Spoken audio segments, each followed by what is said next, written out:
You may have tried learning how to code and quickly realized that it's not that easy. Just like learning any skill, coding is challenging at first, but anyone can do it. However, learning how to code is only half the battle, and today, some people face another obstacle known as the imposter syndrome.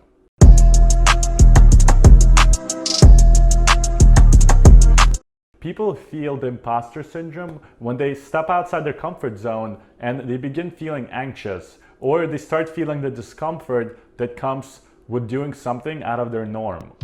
Even though most people are not aware of it, it's a problem faced by many people learning how to code, people attending coding bootcamps, and even professional developers with years of experience. My name is Timur Meyster, and I'm a self-taught engineer who quit a number of times before I did a coding bootcamp. Since then, I've personally experienced the imposter syndrome every day, whether I'm building career karma or doing videos like this. So imposter syndrome, it creeps in when you least expect it, but there's ways to deal with this. So in this video, we'll go over how to recognize the imposter syndrome and what you can do to overcome it. So what is the imposter syndrome?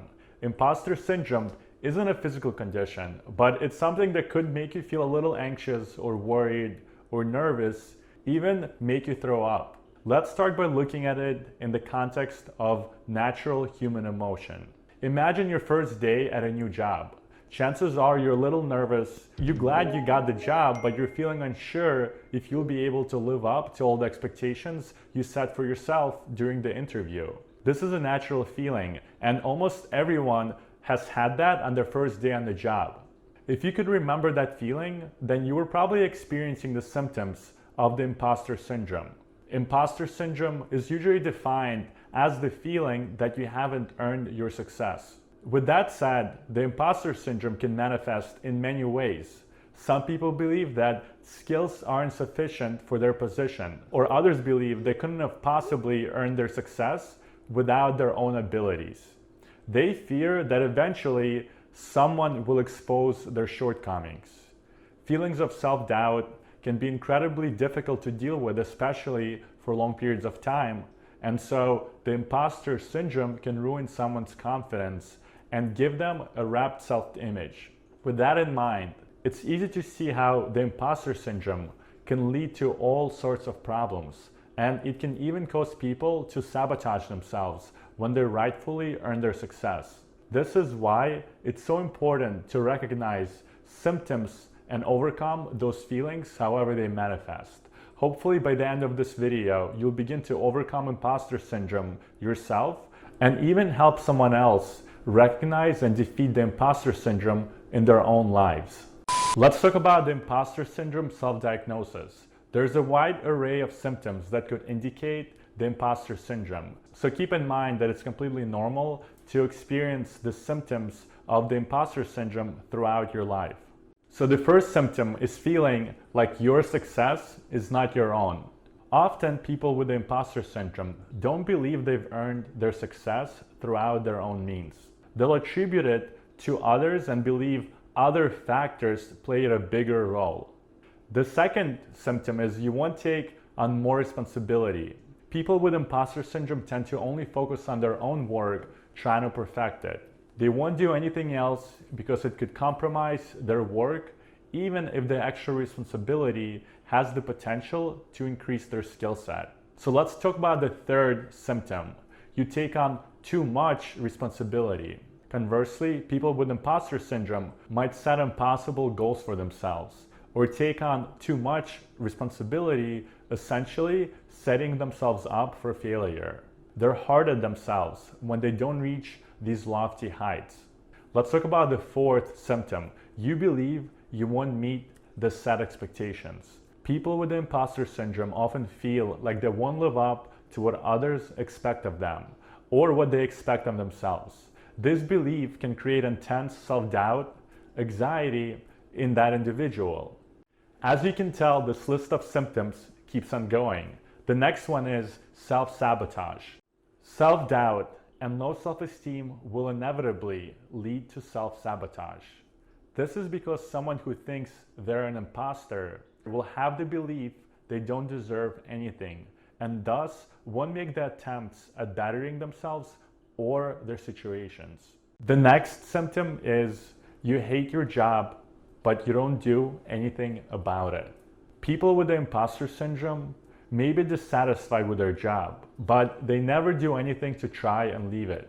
This is because they undervalue themselves and believe they couldn't get a better job even if they tried. This also prevents them from being able to ask for a raise since they think they don't deserve it. Another common one is the fear of being found out.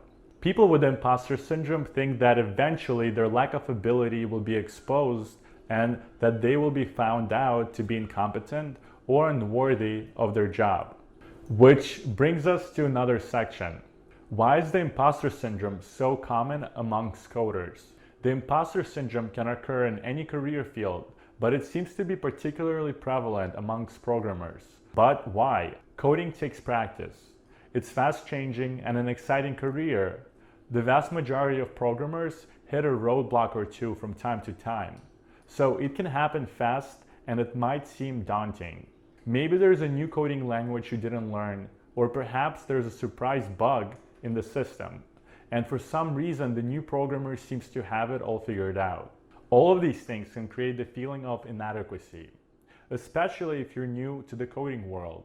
Whatever the challenge you run into, just remember you're not alone when you feel like this.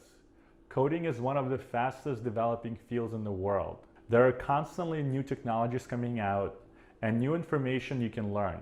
It can sometimes be overwhelming when it seems like you're falling behind. Becoming a great programmer is a process, and it takes years of success and failure to master. Everyone, even the best programmers, started out where you are now, not knowing how to code. When you're feeling run down, just remember that you're part of an amazing community that always looks further their skills and learn more. Manage your expectations and you'll do just fine in the world of coding. With that said, if you have the imposter syndrome and you're looking to break into tech and you're feeling it creeping in, there's always ways to handle it. And in the next section, we're gonna talk about how to overcome it. Finally, how to overcome the imposter syndrome. Throughout her extensive research into the imposter syndrome, Dr. Valerie Young outlined 10 steps to overcome this unfortunate feeling.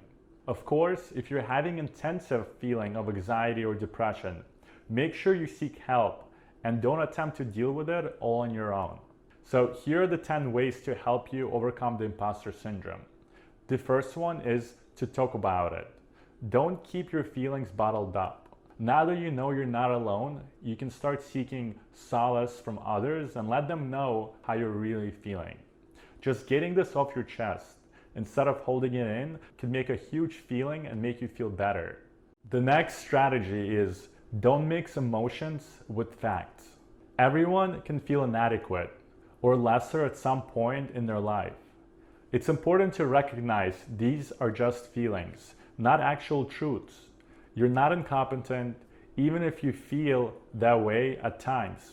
Sometimes the feeling of not fitting in is natural in any workplace. It's a natural feeling to feel like you don't fit in, but don't mistake that feeling for the feeling like you don't belong. Remember, you've earned the right to be there. So the fourth strategy is to always look on the bright side. Mistakes happen. Not everything will be perfect. Make sure you look at the positive aspects of a project instead of hyper-focusing on every imperfection or mistake made along the way. So that brings up the next strategy. Learn from mistakes. Building off the last step. Not beating yourself up over mistakes is important, but you can also learn from them. Look at what went wrong as a learning opportunity rather than something to obsess over. So let's talk about the next one. Recognize your rights.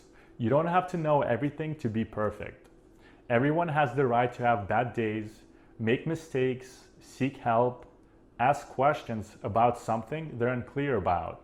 So don't hold it against you.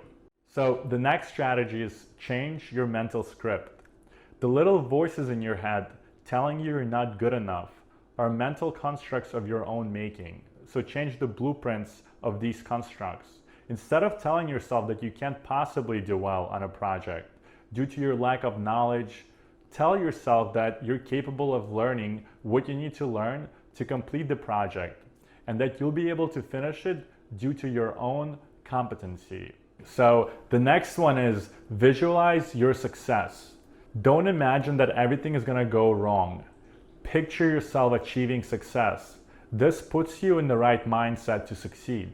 Along the same lines, the next strategy is reward your success. When you achieve something, make sure you take the time to recognize it and reward yourself for it and for the progress. The last one is you gotta fake it till you make it. No one has all the answers. You may not always have the skills you need to take on a project, but everyone is capable of learning. So give yourself the chance to become better and learn as you go. Imposter syndrome can be difficult to deal with, but it's not something you have to live with your whole life. Work to overcome it so you can continue better yourself and enjoy the prosperous career in the field of your choice. If you enjoyed this video, upload this video, click the subscribe button, and leave your comment below when you're feeling the imposter syndrome. Me and my team and I'll personally respond to you and suggest strategies so you never feel like you're alone. And finally, if you enjoyed this video, our community at Career Karma has a supportive group of people who are gonna hold your back and who are gonna be there for you whenever you feel the imposter syndrome. So make sure to download the Career Karma app and let's break in.